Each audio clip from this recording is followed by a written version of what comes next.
박근혜 대통령의 국회 시정연설 들으셨습니다. 박근혜 대통령 내년 예산안 400조 원이 처음 넘어가는 예산안인데요. 이 예산안에 대해서 조목조목 설명을 하고 국회 협조를 당부를 했습니다. 네. 자, 특히 박근혜 대통령이 이번 연설에서 개헌에 대한 언급을 했습니다. 자, 지금이 시기적으로 적기다라는 언급을 했는데요. 자, 이동우 기자, 지금 대통령이 개헌을 언급을 했습니다. 사실 박근혜 대통령 공약사항이기도 했는데요. 왜 지금 개헌 언급을 했을까요? 박 대통령도 언급을 했습니다만 지금까지 3년 8개월 동안 대통령으로 일하면서 여러 가지 한계를 느껴왔다. 네. 5년 단임제는 그야말로 이제 정책을 추진하고 개혁을 하는 데 있어서 짧을 수밖에 없기 때문에 이 체제를 극복하는 것이 필요하다. 그리고 이런 대통령 단임제를 하다 보니까 정책의 연속성이 떨어져서 예. 지속 가능한 국정 과제의 추진과 개실이 어렵다. 그리고 대외적으로도 일관된 외교 정책을 펼치기에도 어려움이 크기 때문에 네. 북한이 이런 약점을 이용해서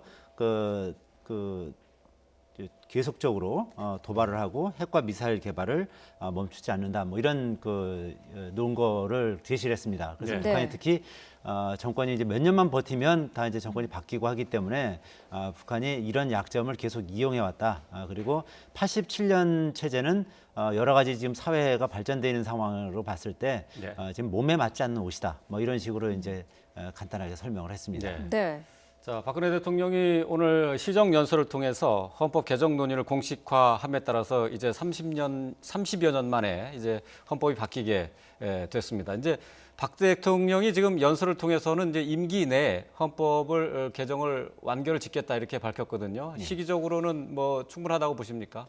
글쎄요, 사실 대통령이 지금까지 어떤 입장을 바꿔서 개헌을 이제 본격적으로 추진하겠다고 이제 천명을 했습니다만 거기에는 여러 가지 난관이 있습니다. 우선 지금 대표적으로 예. 야당의 유력 주자인 문재인 전 대표나 예. 안철수 전 국민의당 대표 예. 이런 분들이 다 지금 개헌에는 비교적 부정적이거든요. 예. 그리고 이제 여당의 유력 주자로 예상이 되는 반기문 현 유엔 사무총장이 어떤 입장을 취할지 네. 그런 부분도 이제 앞으로 이제 귀추가 주목되는 부분이라고 할 수 있겠습니다만 예.